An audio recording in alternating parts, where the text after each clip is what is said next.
Well, hello again, everyone. This month, the Peaceful Mind podcast is doing an encore series. As we continue with week 2 of the series, let me remind you what it's all about. I believe there is some content that deserves to have a second chance in the spotlight for those who are new to the podcast and may not go back to listen to the ones at the beginning. And then for longtime listeners, it can be a good reminder to hear it again.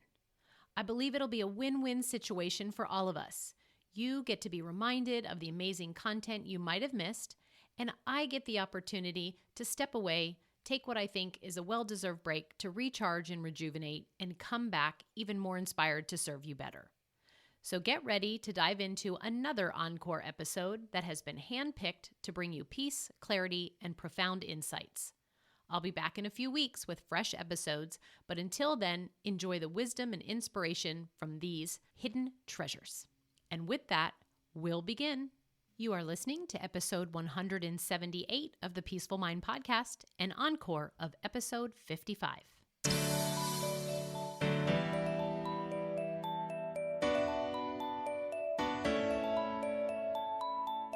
Welcome to the Peaceful Mind podcast, a place for creating the peace of mind you need to be the best mom you are created by God to be. If you want to bring more balance, more joy, and more peace to your motherhood, this is the place for you. I'm your host, certified life coach and Catholic mom, Danielle Tino. In the name of the Father, of the Son, and of the Holy Spirit, let's get started. Well, hello and welcome back. Thanks so much for spending some of your day with me today. This topic all started about mid-year for me, what we're going to talk about today. Somewhere, at least in the last month or two, where I really paused and took stock on how it is that I can say with utter gratitude, of course, that I am truly proud of the results that I have created in my life and business. And I feel amazing about all that I'm currently experiencing in my family life right now, too. I truly feel myself what I promise to help all my coaching clients with, and that is that I am able to create peace, joy, and balance within any circumstance or situation that comes my way. Can you say this about your life right now? Maybe, maybe not, and maybe you're somewhere in between. But I will continue to be able to carry my message out to help you in this way through a podcast, or if you become one of my clients, because my mission is, and for the unforeseen future always will be, to be able to tell my own story of where I used to be and the transformation that occurred because of the life coaching tools and concepts that a life coach provided for me. And because of the training I gained through becoming a certified life coach myself, and then through the evidence that my brain takes on every time I see it all working in my life and the life of my clients. So I humbly thank you for entrusting your time today, and I always thank my clients for entrusting their brains to me for the time that we have together.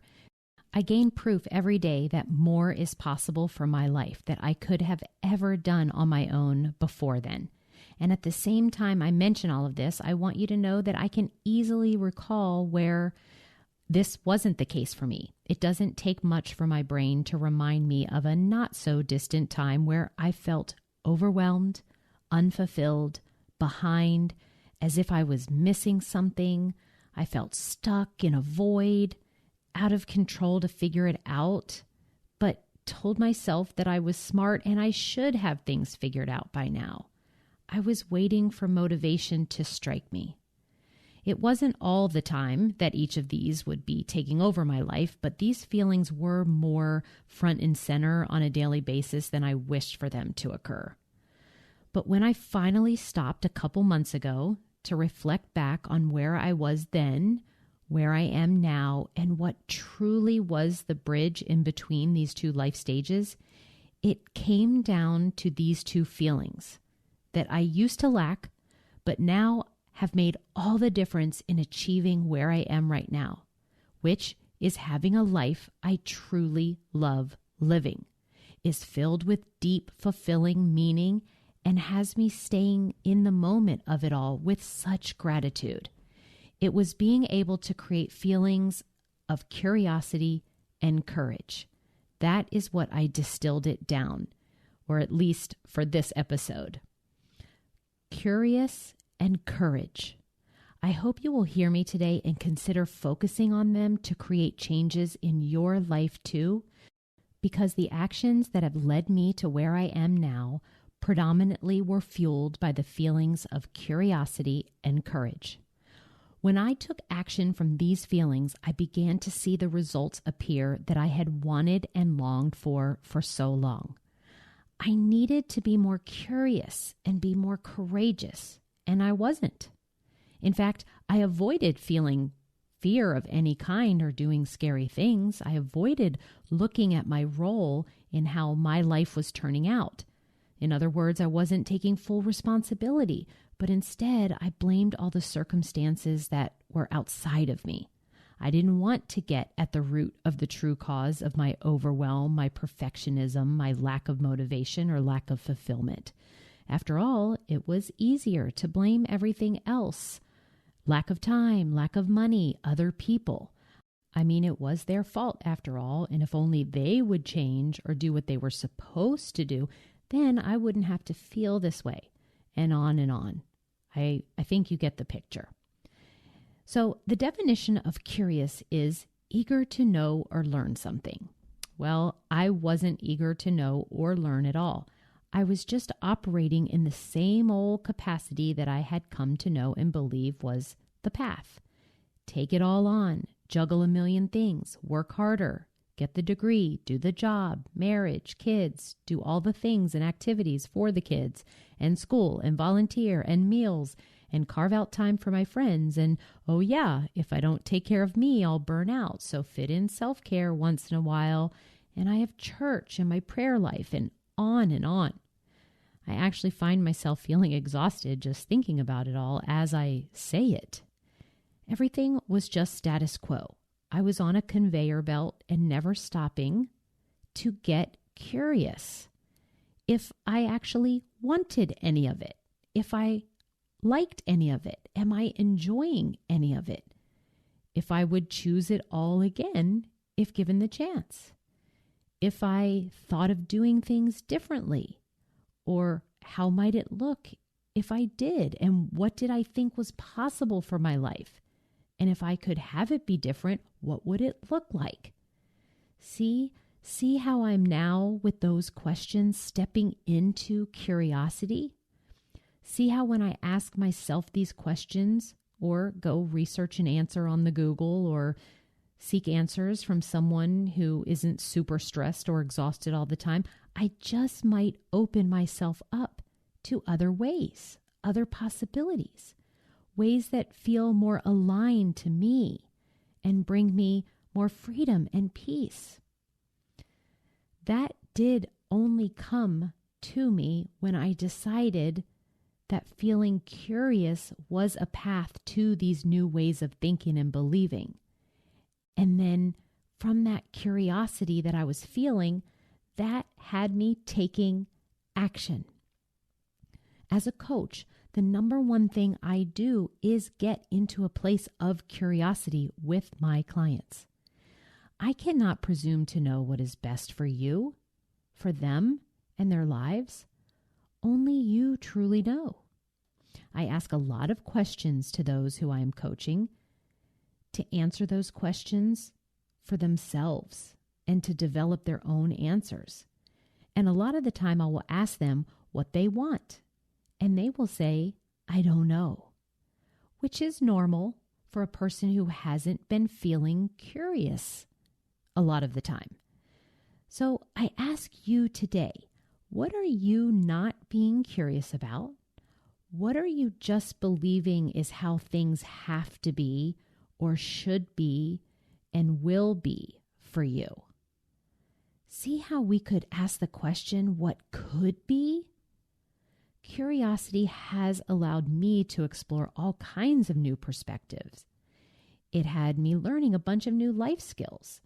and life-transforming ways of showing up in the world. And most of all, it has me testing out a whole bunch new possibilities for me. And I'd love for you to move into that direction too. And some of my favorite questions that create curiosity for me that I would like to offer you today to help you step more into the feeling of curiosity are the following. What do I really want? How is this the best thing to happen to me? What can I learn here? What do I want to try next? What would be fun to do? If I knew I would for sure succeed, what would I try next? And then there are the two thoughts that I am so grateful that I choose to think that felt curious to me. And these were, I'm curious to see how a life coach can help me right now. And I wonder what's possible for me and what impact I can make in the lives of others when I become a life coach myself. Do you see how I was living in a place that didn't have me feeling great, but when I stepped into curiosity, especially, and I had the thought that created the feeling of curious when I thought, I'm curious to see how a life coach can help me right now. So because I thought that and felt curious, I took action to test out and see. And then I was able to not only find out like, oh yeah, that did help me a little bit. Actually, I can say that first session changed my whole entire life.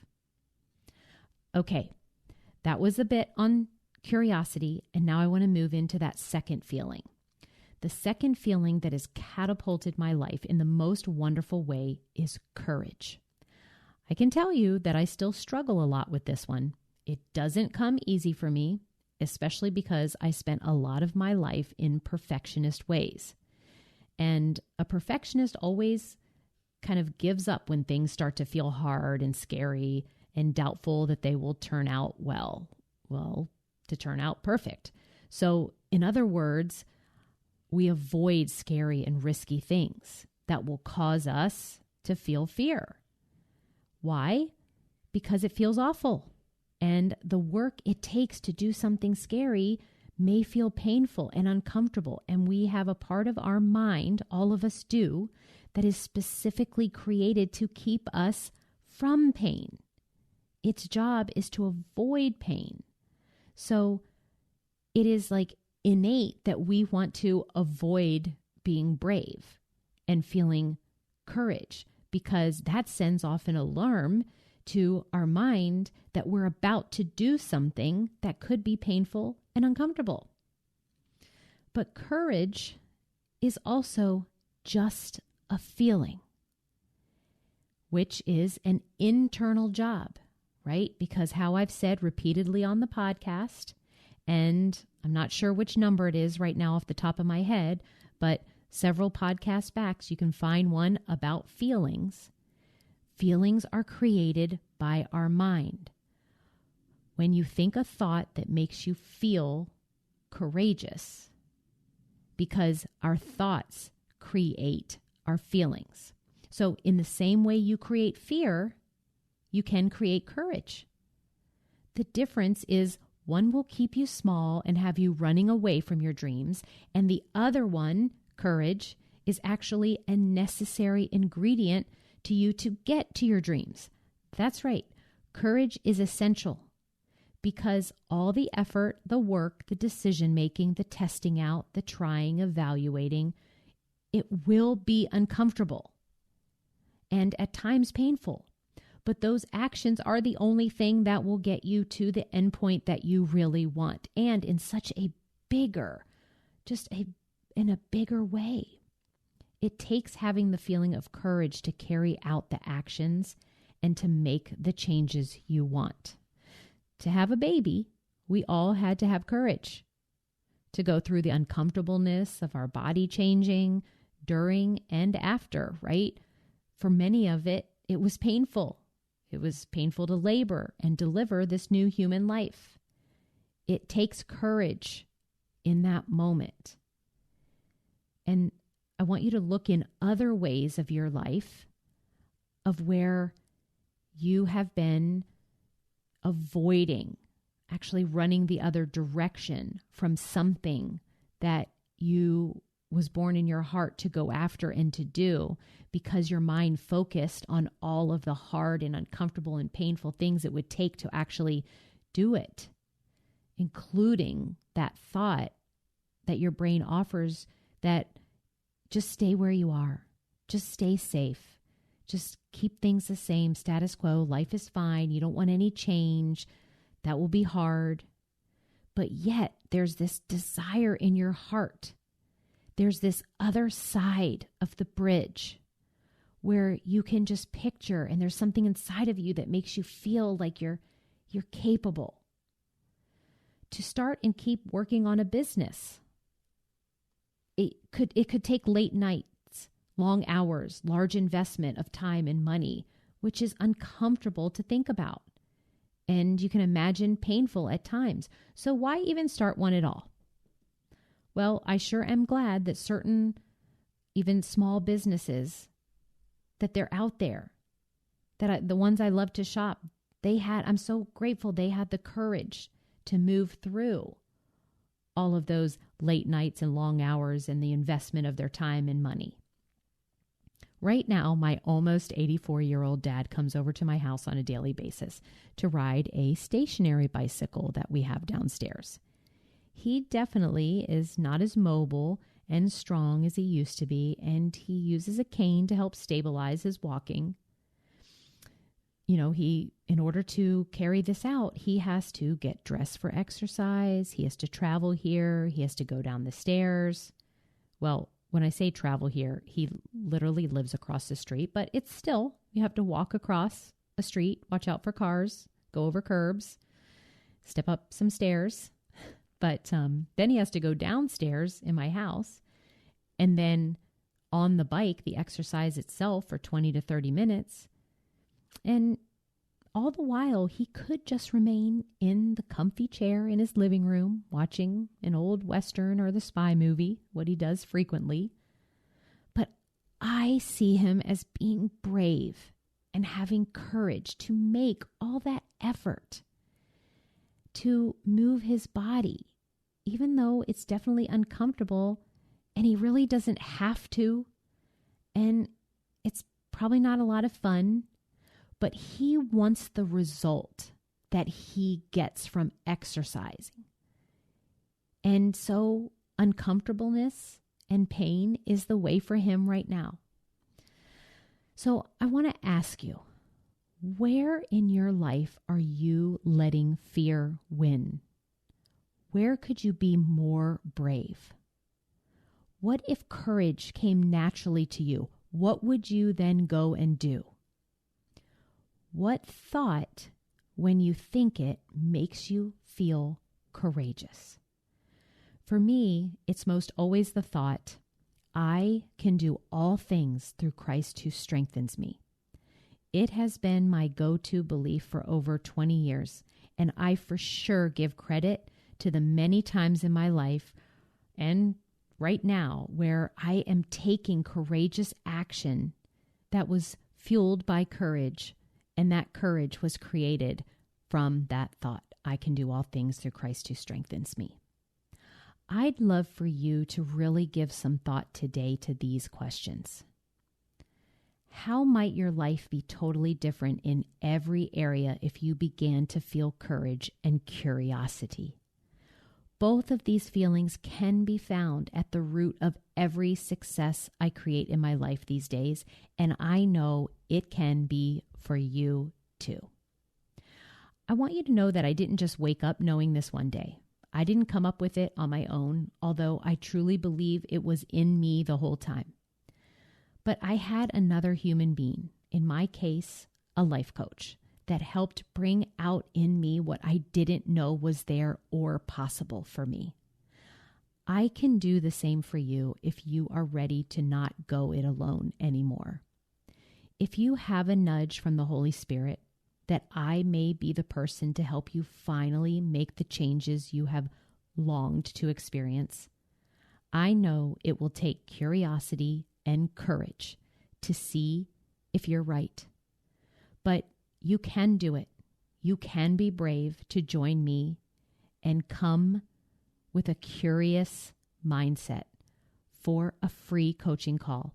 And I'll be with you on the other end to celebrate your curiosity and courage. Okay, beautiful moms, thanks so much for being here. Until next week, much peace and love to you all. Thank you for tuning in to today's episode of the Peaceful Mind Podcast. Are you ready to take everything I teach you here and put it to work for your own life? To really learn how to have peace of mind no matter what is happening around you? If so, I'd love to have you as a client. As your coach, this is where you'll get personal and focused time on your own mind, using life coaching tools, concepts, and proven life-transforming wisdom, all through a faith-filled lens. To learn more about how we can work together, come on over to danielleteenel.com. There, you'll see how to sign up for a free coaching consult and learn how to get started. Until next time, peace be with you always.